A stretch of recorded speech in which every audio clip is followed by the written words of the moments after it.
This question looks very tricky, but it's actually quite easy once you know the trick. This is question 11 from set E. So here we have these three forces. The question asks us to combine these three forces into a resultant force, and then the question wants us to find out in which direction should one more force be to cancel out the resultant force. Now, we haven't taught you how to sum up forces in 2 dimensions using algebra, so we should fall back on what we already know. Although we don't know how to sum up in 2 dimensions, we do know how to sum up in 1 dimension. And is it possible to sum up 2 forces here that are in the same dimension? Yes.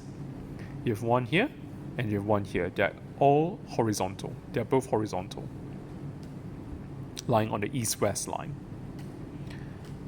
So we're going to combine these 2 forces then, so that it becomes one force vector. Okay? So taking east as positive, the new force is going to be 50 newtons plus negative 10 newtons, which gives you 40 newtons east. And then we can redraw this force diagram so that we now have one resultant force that's 40 newtons east, and then one of the existing forces from before, which is 40 newtons south. You can then sum up these 2 forces using the parallelogram rule.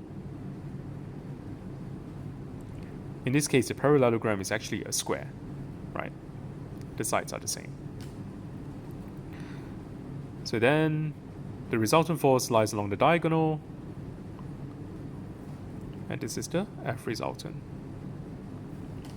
So if my F resultant is pointing to the southeast, in what direction must my new force be to cancel this out?